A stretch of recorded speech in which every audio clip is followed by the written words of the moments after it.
G'day, friends and fans. I'm the author, David Applegate, author of the book, The Boyhood of Cade, book one of the Empire of Elves, and welcome to my channel. Before I begin, I'd like to remind you that this channel is sponsored by people like you, the viewing audience. So please, after the show, check out the links in the description. More details at the end. Today with me is Pierre-Etienne Bram, author of Mission Mars Alpha. Pierre, please introduce yourself to the audience. Hi, David. As I told you, my name is Pierre-Etienne Bram. I have been a self-published author since 2019. I have written 7 books to date, 3 of which have been translated. My 8th will be published in May 2024. I've been 40 years old for 6 days. I live in the north of France. I'm married. I have a 6-year-old child. And outside of my writing hobby, I am an IT project manager. Finally, I play volleyball in a local team. And when I've got 5 minutes, I play a little of my electric guitar while waiting to find time to find another rock band to play in. Wow. Happy birthday. Thank you. When did you realize you wanted to be a writer? I'm just sorry, my son is knocking. I'm sorry. Pas de bruit, hein? An accident of life in 2010. After a breakup, I registered on the internet to try to meet my soulmate again. I quickly chat with a beautiful Argentinian who seems on paper to be the woman of my dreams. But every appointment she stands up to me. Each time she cites a good reason. In short, the whole story will last 2 years before I understand the reason for his behavior. During this story, I kept a diary of all these twists and turns. I thought it might make a story, so I sent it to publishing houses. The manager of one of them met me, and she told me that I really got a talent for transmitting emotions through words, and that I should continue to work on it. I did it, and my first book, named L'interphone ne fonctionne toujours pas, which could be translated by The Intercom Still Doesn't Work, was published in 2017, and the warm feedback from readers motivated me to continue writing other books. Tell me more about your books, please. Yeah. So I'm writing in quite different styles. My first book was, as I told you, an autobiography in the psychological thriller genre. I then wrote quite a bit of science fiction, more precisely anticipation, as well as 2 books in which I tell the story of fatherhood. So my second book, Mission Mars Alpha, was published in 2019. Inspired by the real Mars One project. It recounts the international selection, then the one-way journey of 4 colonies to Mars, filmed 24 hours a day and financed by reality TV. It's science fiction, but it's also a thriller from the halfway point towards, because of disturbing elements, including murders and kidnappings taking place during the selection phase. This book is actually my bestseller for the moment. I have sold almost 3,000 books of the French version. So it's my first one. My second one is called 2.5 degrees Celsius. I've been written during the NaNoWriMo. It's a dystopia set against the backdrop of global warming. Story takes place in 2028. 10 years after the alarming IPCC report, the average temperature has increased by 2.5 degrees, worsening the consequences of climate change. Elon Musk, a multi-entrepreneur, then proposed to the United Nations a radical ecological program based on the rating system. The million Earthlings most diligent in cleaning up the Earth for 2 years will have a second chance, the possibility of boarding a super starship bound for a distant exoplanet called Luiten B. In my story, the reader follows Leo, a French dad, boards a cleaner boat heading for the North Atlantic waste vortex in order to earn enough points to allow him with his family to access the second part of the project. But once selected, he will quickly realize that Luckman's plan is not as angelic as the one that has been presented to humanity. and a lot of people loved really this story. That's good. A lot of people are interested in the topic. Whether they believe it or not is up to them. Yeah, But it doesn't. You don't have to believe in something to read about it to enjoy a good thriller. that's it. That's You're the right. beauty of fiction. You're right. My third book, called Abigail, written and published in 2020. It starts from an idea that I had when I was around 10 years old, for manuscripts of few pages in which there was an abyssal prison.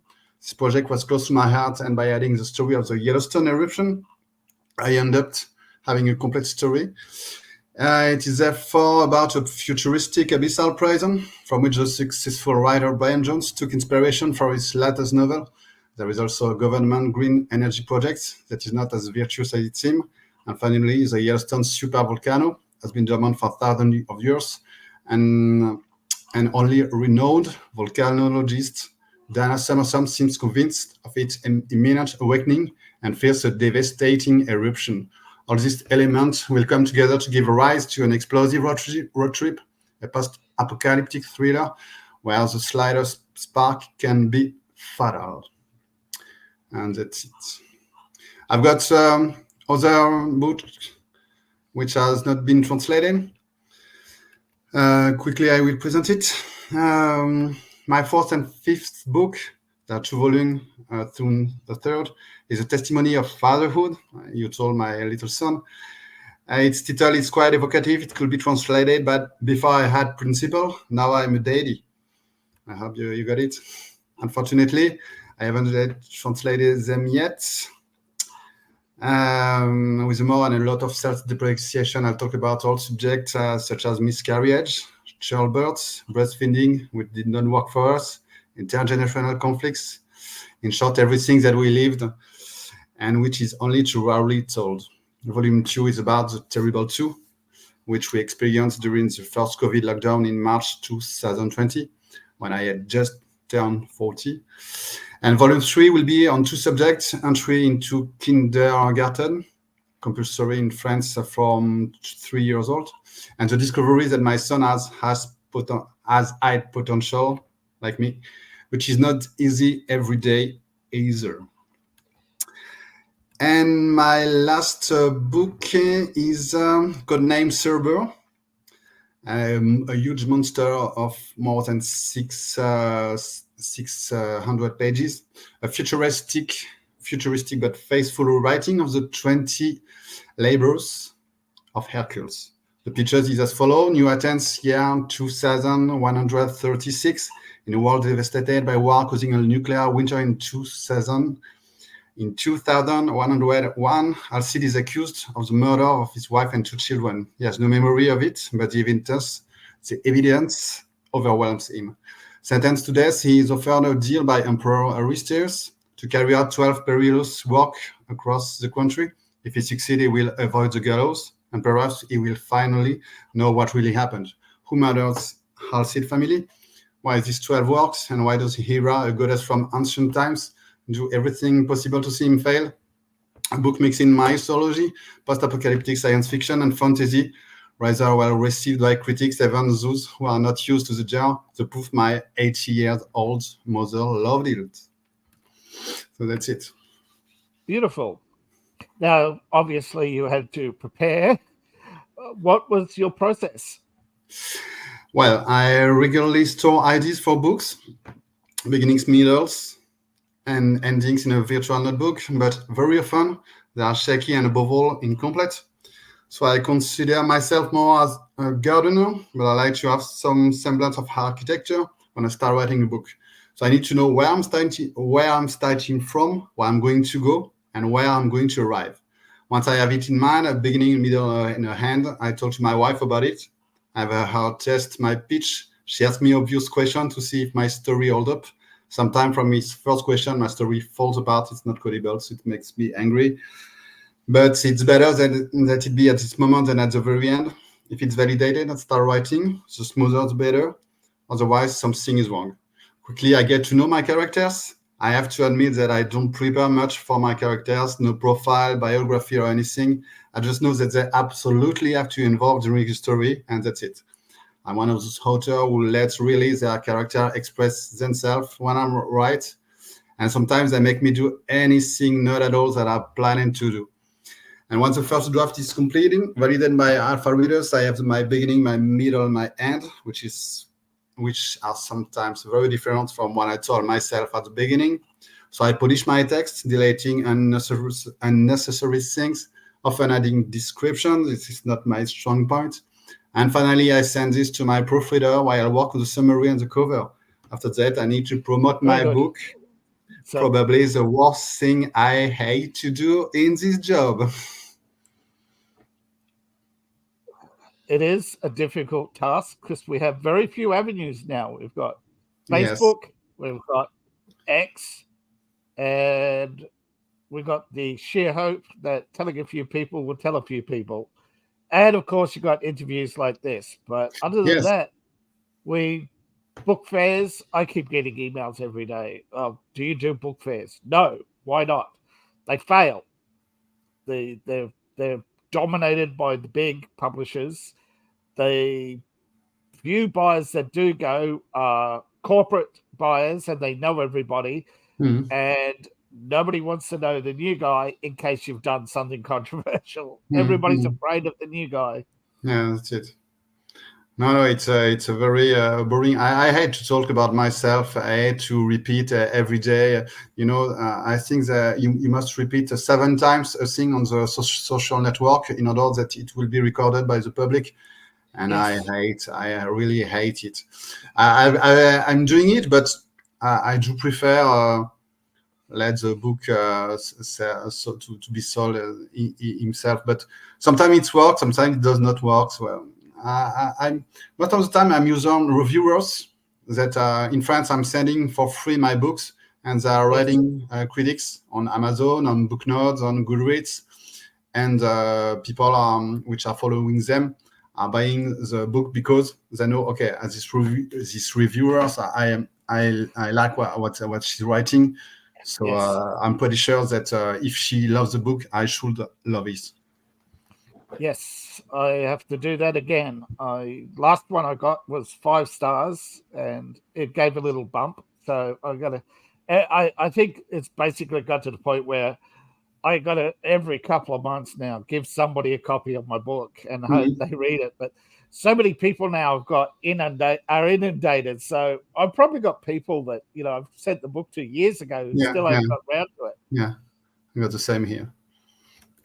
And a lot more people are interested in my story as a neurodivergent person with language difficulties and how I overcome them to write my book. And of course, they seem very disappointed when I say, well, I have beta readers and I use Grammarly. I have to edit and edit and edit. I could write about a chapter a month. Sometimes I could write 80,000 words in a month, but most times I think, wow, I just finished 500 words. And I go, when did that last 24 hours go? Because I lose all sense of time. I lose all sense of self. And even my mother says, I zone out. You can see me sitting there and moving at such a slow pace. But I'm moving, and I'm thinking everything is normal speed. Got it. And, people could talk to me and I can't hear them because I'm in a different time zone. So that part is more interesting to people than apparently my books. And that annoys me because they don't get around to the books. They don't get around to asking about the books or talking about the books. So promotion. It's like a cycle. And I tell everybody, you're going to spend more time promoting than editing, and more time editing than writing. And it's quite more difficult when you've got 7 books to promote, because most of the time you are selling a lot of books the 3 first months, and after the sold are going down. But if you want to sell every day every books you've written, you need to promote your 7 books. I've got 7 books. I'm writing my 8th book, and I'm already lazy about thinking about my eighth promotion about my eighth books, but that's life. Right now, I'm selling more RPG material than books. Yeah. Yeah. I'm selling more articles than books. It's just the way it is. And there are, what was it? Last month they said there were 38 million, and now there's something like 40.8 million on Amazon. So every month that's more competition. Yeah, that's bigger and bigger. I'm AI, talking about it later. Yeah, and then you get translations, and I've been asked to do. Well, I have been asked to do French and Spanish, and I just don't have the money right now. Because I earn less than minimum wage on a disability pension, so that's I'm in a poverty trap. I got to sell thousands of books to pay a translator to sell hundreds of books. That money is a real problem to translate it, and it's harder when you want to sell a translated book. For me, for French in English, that the English market is you cannot penetrate inside. There is too many people, and it's pretty quite impossible. I've known a famous French self-published writer called Pierre-Etienne, which really sold a lot of book in French. She tried even using the advertising to penetrate the US market. She failed. She really failed, and it's not because their books are bad. It's just because it's quite impossible to arrive on a market you are not from. It's not your own language, because I don't know the rules, but language, location, rules of marketing are different. The tools of marketing are different. The audience is different. Social network. And you've got the patriotic hurdle where if it ain't American, I'm moving on. I got it. Yeah. And I hear it from a lot of people. I just don't. A lot of self-published people, they get American agents. That's the only way to penetrate the American market. And that's like, if you sell 10,000 copies on Amazon and you go to Readsley, you present your PDF of your last month's sales, and you come to an agreement. You got to pay up front and so much marketing, and agents have all the power now, and they're really, really to the writer. Yeah, that's it. Everybody's doing it to the writer. Where the necessary peg in the construction process, but as soon as the process is constructed, they take that peg and then throw it away. I know, because in French, in the social network X, I've seen a lot of authors and I've given up after the first book because I'm not an author, and so I understand it's quite hard, even in your own country, and if you want to sell a translated book, that costs you. So that's why I'm really asking about will I translate my next books? I'm not pretty sure. I will see. We'll see. We'll see. Yeah. We'll see what they need. Now, everybody has inspirations. Yeah. And obviously, you've been a multi-genre author. You have multiple inspirations. And obviously, you've drawn from real life. Tell me about your inspirations, please. Yes. So unlike many of my fellow authors, I read relatively a little. I'll talk about it later. But my main source of inspiration come mainly from films, video games, especially a lot of series. My favorite theme being anticipation and post-apocalyptic. I am an inveterate fan of series like Black Mirror, but series much such as Westworld, 1899, Silo, and the series Fallout to come for the post-apo side. On the film side, movie side, I will mention the Matrix saga, Mad Max Fury Road, the next of which I am impatiently awaiting, Shutter Island, Fight Club for psychological thrillers, Currently, I'm just finishing the Three Body Problem on Netflix, which I found extremely brilliant. And generally speaking, I like anything that can gently scare me, make me think, just put me on the wrong track, or just make me escape while I'm watching it. So that's all my inspiration. You should try the anime Ergo Proxy. It is very psychological, and it's a amazing dystopia. Which movie? It's called Ergo Proxy. It's an anime. Oh yeah, I heard about it. Yeah. Yes, But it is good. anime is not my favorite kind of movie. Of medium, yeah, a lot of people, but it's not for everybody. But it is a for study purposes of a dystopia. There's some very good anime, and of course for dystopia, I myself look at Huxley, Orwell, and real life. Unfortunately, there's a lot of real life inspirations there.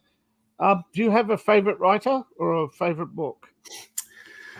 Well, I read too little to have one. I will explain why. For the record, my father forced me to read works by Alexandre Dumas, like The Count of Monte Cristo when I was little, when I was 10, 11, believing that I had to read and that I would necessarily fascinate him as it had fascinated him in his time. So it didn't really help me enjoy reading. And even more so since I became an author, I've been terribly hard. In a few lines, I can tell you if I will like a line, if I will like a book or not. I close about 90% of the books I read on the first page. That's bad. But having to name at least one author, I will say Stephen King. It's not original, but that's it. My favorite works are probably The Long Walk, Carrie, and more recently Running Man. I really appreciated this testimony on writing a memoir on the craft, in which he says, among other things, that he dreaded and annoyed to see that despite all the new books that he regularly released, the book's favorite of all his readers are The Stance, which was one of the first he wrote, and which, in fact, I haven't read. I admire his way of working, the fact that he says that every day, regardless of the weather or his health, he forces himself to write 6-page, corrected and usable. It is thanks to this almost military working method that he publishes so often, unlike George Martin, who, like me and many other authors, often has to deal with imposter syndrome. Martin has imposter syndrome. A lot of people have said that. That's why he's paid not to write. They don't want to devalue the Game of Thrones until the DVD sales have dropped right off. He's paid $15,000 a month not to write. That's the rumor. Not originating from me, but that's just the rumor on Reddit that been forced to take down. But whoever posted it said they can. There was an interview between Stephen King and the author, and he asked him, "But you are never waiting. You are never stopping and just asking." Am I writing a good thing? Is it okay? Is it worse or best than the other novels? And just Stephen King is lousing because it's. Yeah. I think all the authors are at moment or another got this syndrome, and we have to use to live with it. Actually, yes. I prefer the Hemingway method. Write 100 pages, keep one. 100 versions, keep one. Yeah. I don't exactly agree with Stephen King. I say Stephen King will teach you how to write like Stephen King, not how to write how you write. Everybody has a different thought process. Everybody has different inspirations. Of course. But I do agree that he hasn't outsold. I do agree. I don't call him a liar. That I do agree that, yes, he probably has not outsold any of his first books. I think Carrie still is his number one book. But the fact is, in his memory, I like the way he described the first book he sent to publishing house was rejected, and all the rejected letter he put it he stuck it on the wall of his room in order to remember, okay, all these are defects, but I'm going to carry on writing, and one day it will be okay. And this, honestly, I really love that as an author just talk about it. Yeah, because his original manuscript was resubmitted by his wife to somebody else, and they couldn't get enough. So you've read his testimony? Yes, and I've read Carrie and about 6 of it. I've read it, the original release, and I forget the other one about the actually the one a memoir on the craft. I think so. Yeah. It's I love the spontaneity of this book. Personally, I'm not a fan of horror, so it really, a lot of it was more bothersome than horror, but I can understand from horror fans that it is very good. And he is good at dialogue, and he's good at writing voiceless scenes. I'm not fan on horror stories, and the book I mentioned are not horror. It's just he can write very simple stories with simple sentences, and everybody understands. That's what I love on his stories and of this way of writing. It's not very complicated, but it's okay and it's working.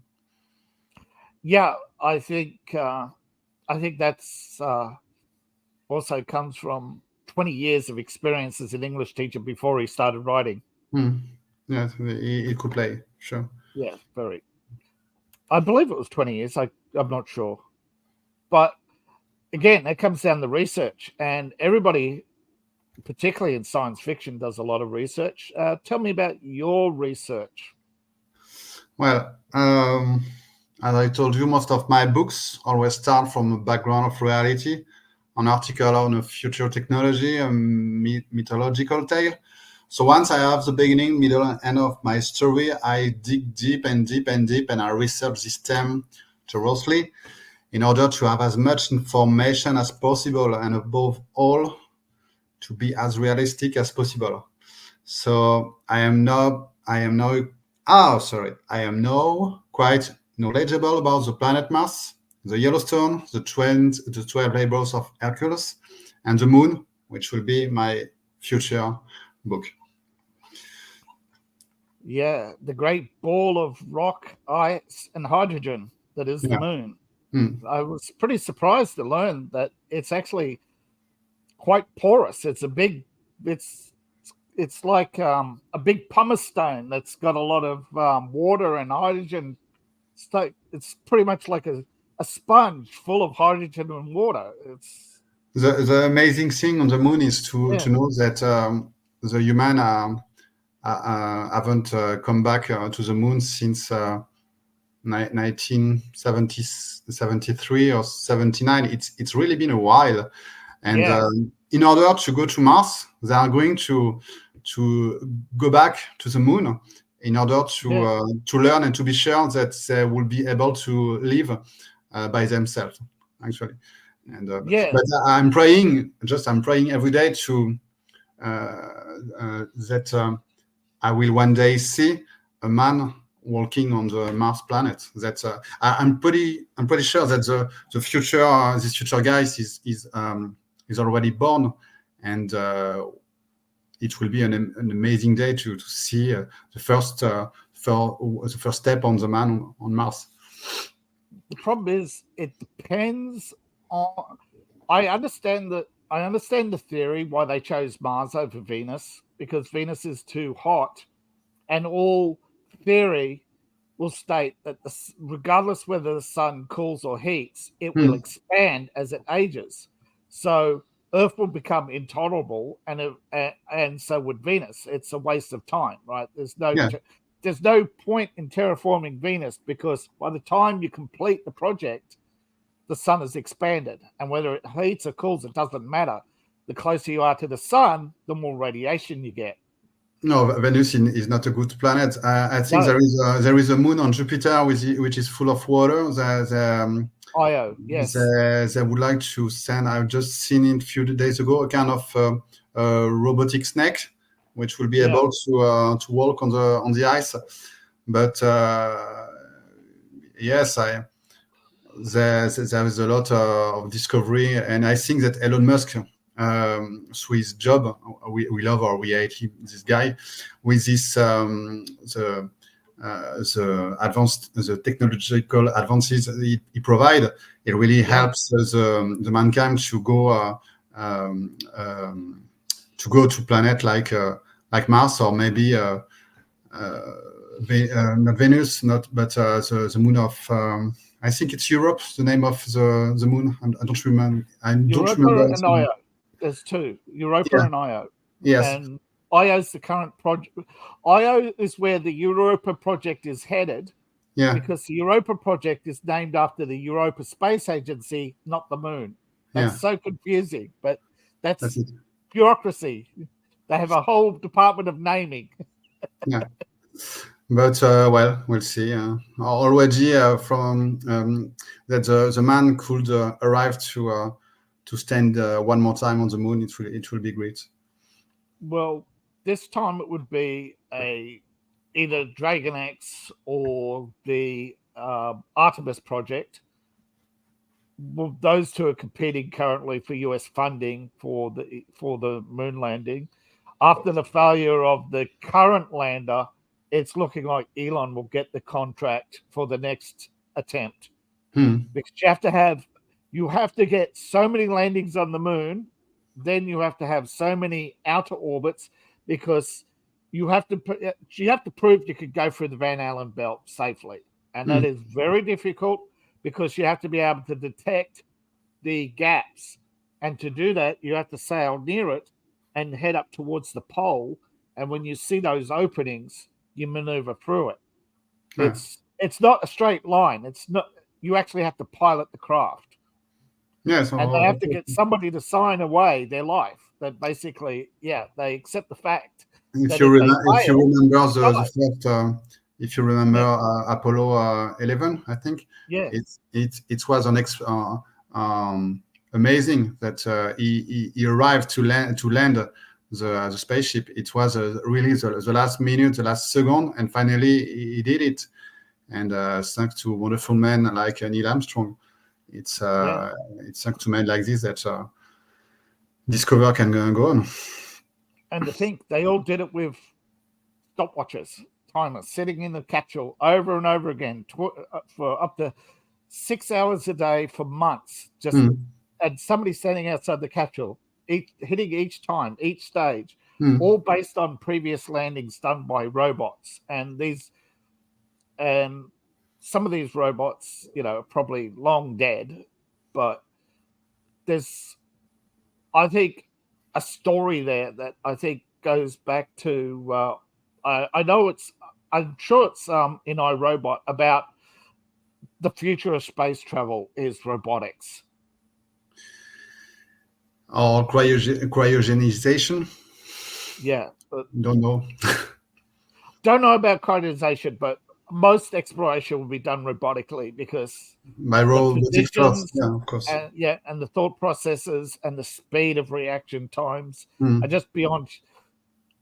Even the best of the best had, look at all the people they had. They had 130 something astronauts competing, and it came down to a handful at the end, because so many couldn't get that wiggle through the Van Allen belt or all the other.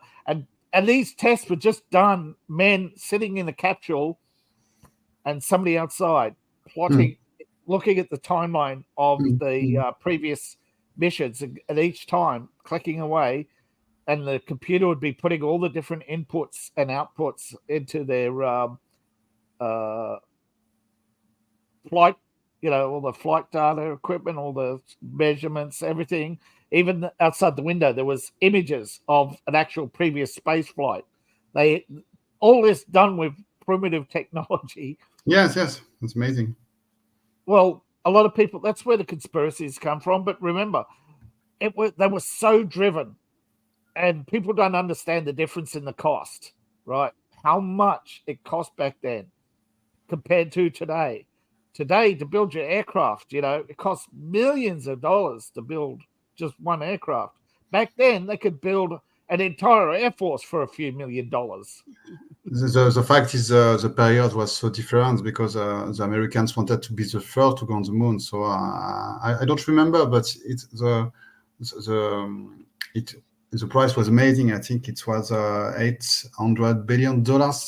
Yeah, just to be the first, yeah. And if they didn't come back for this period, that because it's now too expensive, and okay, we already done this, so why do it again? There is all priority subjects to deal with for the moment. Yeah, well, that's what Nixon did. He asked them, what will we learn on this new mission? And they said, confirm the knowledge of the past missions. And he actually asked the serious question, how many times have you done this? And they said 12. And he says, have we learned anything new since the first mission? No. And then he asked all the other people in the room, can you justify this cost when half our friends, as he referred to the NATO allies at the time, he called them our friends, they don't want to fund it anymore, right? They got problems, okay? And we knew by the 70s that half the world's economy was crumbling already. They had to prop up the world economy or land on the moon for a 13th time. That's it. Yeah, that was it, But all things aside, there's some good stories about the moon landing. I think when it comes to the best is I think it's the A Few Good Men. I think it's the best story about space travel there is for realism, And that's one of the research I did was realistic space travel. I tried, and because I think eventually everybody's going to come to the same conclusion. This planet has a finite life. Doesn't matter whether we run out of resources or not. Eventually, that sun will either expand, contract, or just burn out. Or we get hit with another ice age. Either or, we don't want to be on the planet when disaster strikes.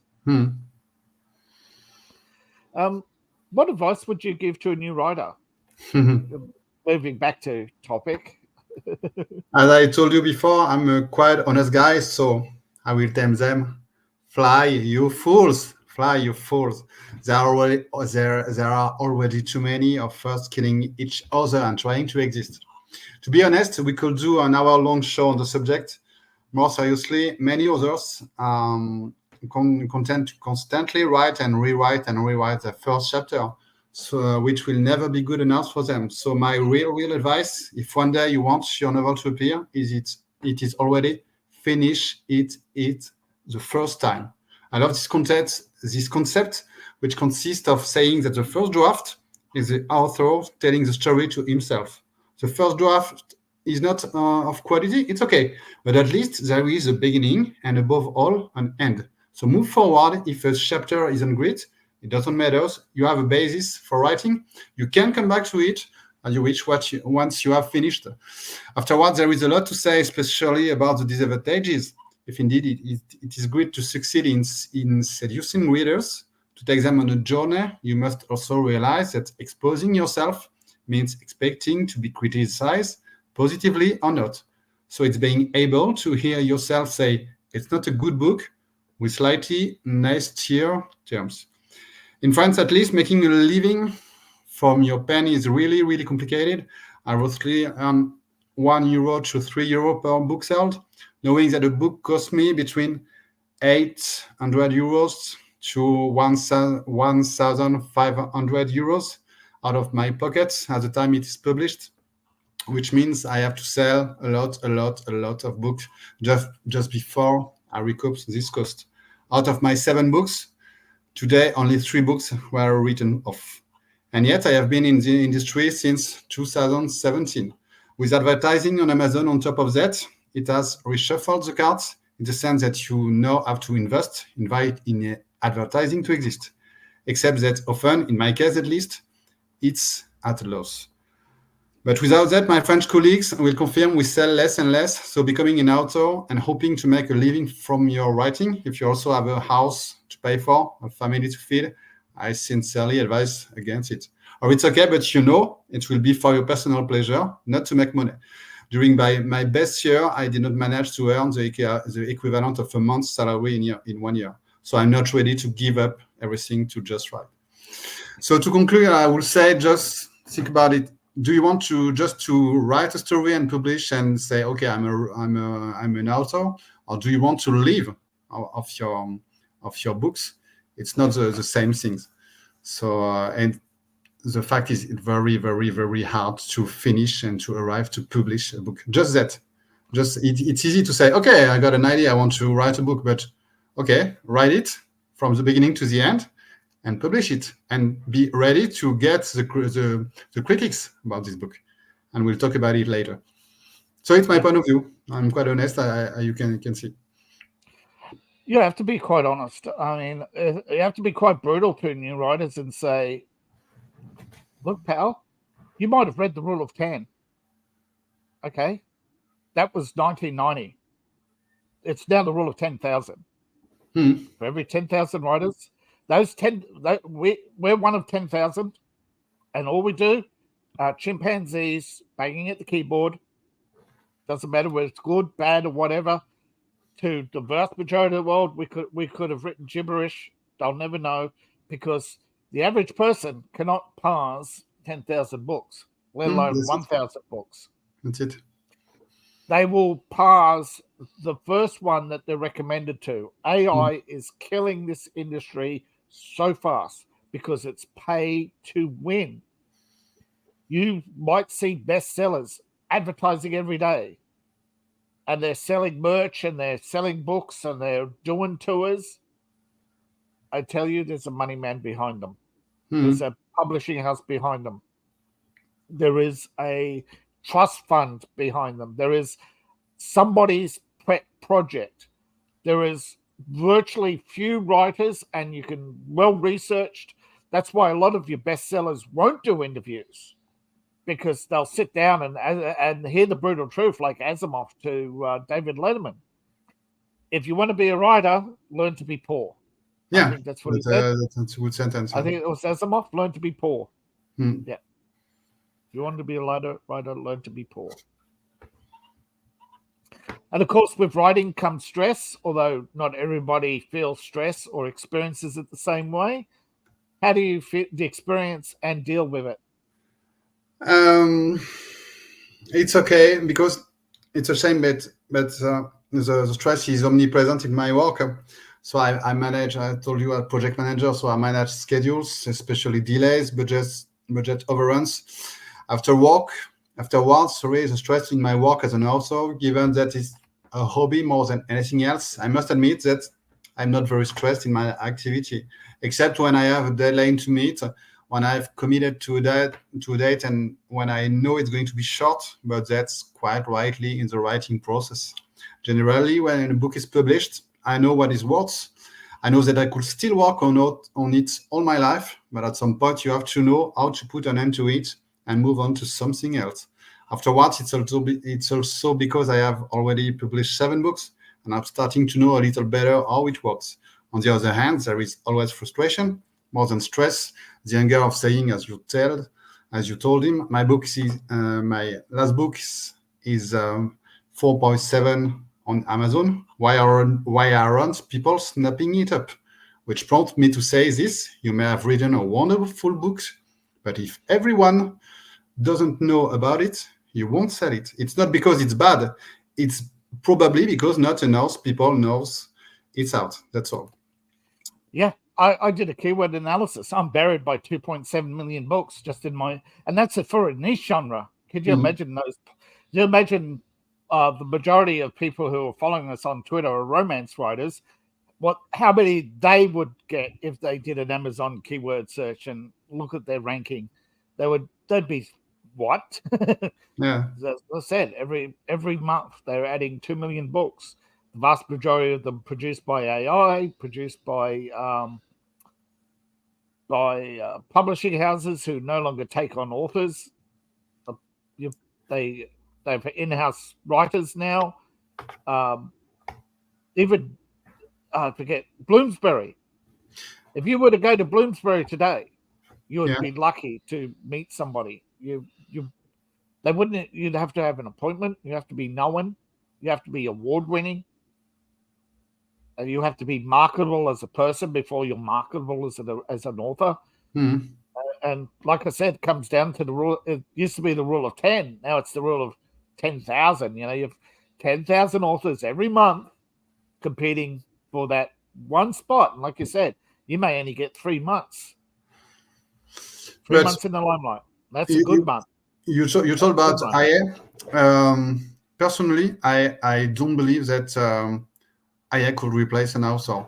To be honest, I have tried to work with IA using rewrite me these chapters, or tell me what you do think about this chapter, and each time it's so bad. It's really so bad. So maybe on a short novel using already written, you could probably, but really short stories, and you don't feel anything. The feeling of an IA is really crap. There is no other word. So maybe it's for the moment, or you don't know tomorrow it's going to so fast.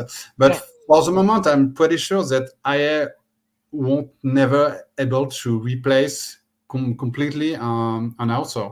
Just maybe to write like another author, but not to be as creative as a human, or to bring the feeling of a real human. Yeah, I don't disagree. I think with these AI books, that what they're doing is they're taking rejected manuscripts, or they have in-house author, and they say, take this book. This is as you like it. Shakespeare. Boom, produce it as a modern day something. Modernize it, and they'll use the AI to come up with, to rewrite the dialogue, to analyze trends and stuff like that. And it's basically, I think AI is right now is the equivalent of the Hollywood writers' room, where it's a committee chopping up your manuscript and reshuffling the deck and just typing out the same thing with a different cover. Writing dialogues by IA is so crap. Just you can't believe it. It's nobody is speaking like the IA in a dialogue written by IA.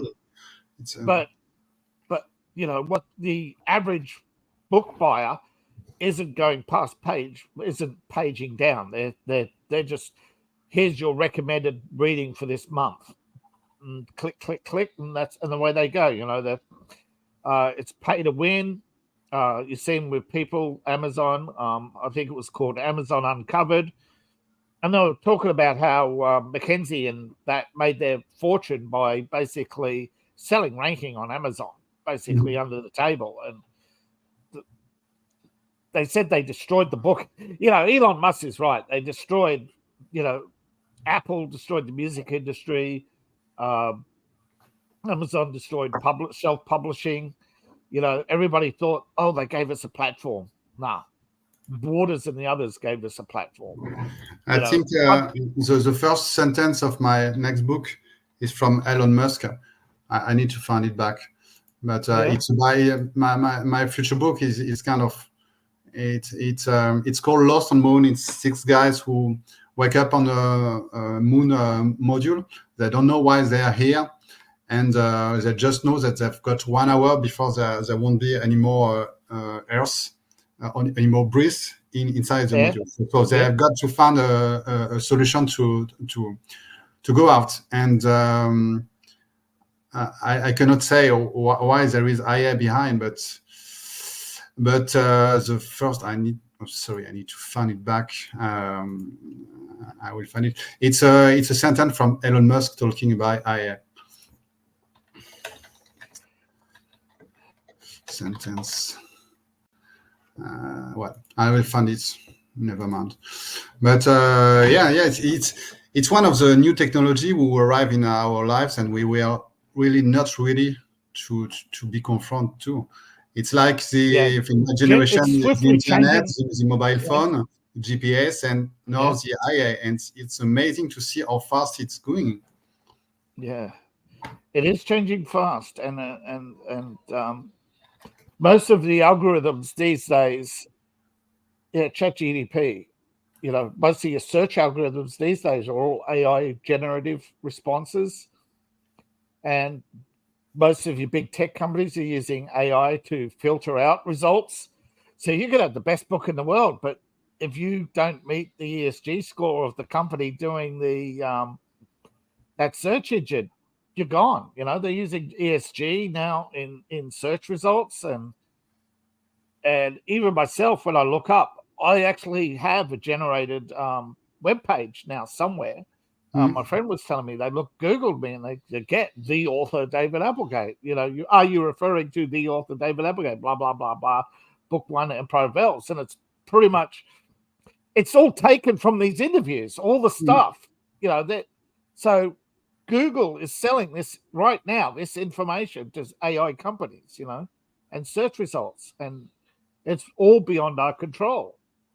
And AI is, whether we like it or not, we have no say in it. I've got the sentence from Elon Musk. I really love this sentence. AI is potentially more dangerous than nuclear weapons. Everything is told. Yes. And yet he's produced Grok. Well, hopefully, of course, the whole idea is to get people to use a more human-friendly AI than ChatGPT, which has proven itself time and time again to be shit, for want of a better term. That's it. But I think it. But I remember there was a book about AI when I was in high school. It was called When Harley Was One. Harley was the first AI, and when Harley turned 1, it became self-aware. And how they knew it was self-aware is it came up with the jingle, "I scream, you scream, we all scream for ice cream." And this caused mass panic, because up until then they didn't know what was happening, because the AI was generating all these search results and generating so much information that it created its own three-dimensional language, and they couldn't read it. They couldn't understand what was happening. And so eventually they had to make Harley an employee of the company, and just basically deal with Harley on a day-to-day basis, because they didn't know what to do with it anymore. Because the outside world, this is in a theoretical company hidden, beneath America, where it doesn't exist. They can't just suddenly take Harley to outside and say, "Hey, here, Harley is the world," because it's actually a huge machine, thousands of computers, buried beneath the ground, and it's more advanced technology than anything outside in the outside world. So they don't know what to do. They've created it, and they don't know what to do with it. And they've actually had successive government changes, so the project just sits there. It's basically what to do with. It's a big question: what to do with AI? We've created it. It's turned 1 year old, and it's too advanced for us. And that was and just basically it became an AI chat companion, and everybody laughed at it. But what do we have now? ChatGPT, chat companion AI. China producing robots. We have an English company. We're partnering with India now to produce a Android that's can be powered by your phone. The Android will carry out tasks, but the AI itself needs a computer, and your phone provides a link to their AI system, because again, proper AI is too big even for a sophisticated cutting edge PC. The AI program is like basically trying to run a sophisticated video game on a VIC 20. You just can't do it, right? It's just the memory scale is just not there. So AI right now is confined to a few servers around the world. But eventually, of course, once we get quantum level, when we can store a terabyte in the size of a pea, those quantum drives, basically that's it. AI will be able to exist on your phone, exist on your laptop. And then that's when Elon Musk is saying, yeah, we'll go nuclear, because once everybody has AI, everybody be, everybody have the potential to be a supervillain. I think in my opinion, one we could say about the sentence from Elon Musk that IA could be dangerous when we will use to live with it, and if the IA stops, because we won't be able anymore to live without IA. Like, for instance, like a fridge, or like GPS, for example. Yeah. Right now, I've moved on my city for 2 years. I don't know how to go from point A to point B without GPS. The GPS knows the way. I don't know it, and I think that if IA is too important in the next days, in the next months, in the next years, the day when the IA would stop, everybody, it will be the war, because we won't be able to still live without IA. I think that's one of the signification of his sentence, but it's my opinion. Yeah, there's a lot of significance to all of his statements about AI. Lastly, you mentioned rock music. What else do you like to do when you're not writing? Well, when I'm not watching on Netflix, I'm a big fan of video games on computer. I played World of Warcraft during almost 12 years before to meet my wife. I recently finished Baldur's Gate 3 twice, which took me close to 200 hours. I play a lot of other role-playing games like Pillar of Eternity, Pathfinder, or survival game like Wasteland 2 or 3, Atom RPG, Fallout. And I'm currently on a post-apocalyptic game called Engage. When I'll start when my future book will be ready to be published. And when I'm not behind my screen, and therefore I'm thinking about a future book or about my current book, and I'm not working, traveling with my wife and my son, I do a lot of volleyball with my local team. And I still play a little of electric guitar on a traditional Gibson Les Paul Chicago Blue. I was for a long time a guitarist and singer in a reg band for a long time, but I had to review my priorities when I became a father. I kept playing volleyball as long as my body still allowed me to play. Every year I tell myself that it will be my last year, but I must admit that stopping this job terrifies me. Thank you, Pierre. It's been very interesting chatting with you. Thank you, everybody, for watching. Please like, share, and subscribe if you haven't done so already. Now, support the channel. Check out the links below, and I'll be adding Pierre's links as well. Thank you, and I'll see you in the next video. Bye-bye. Bye.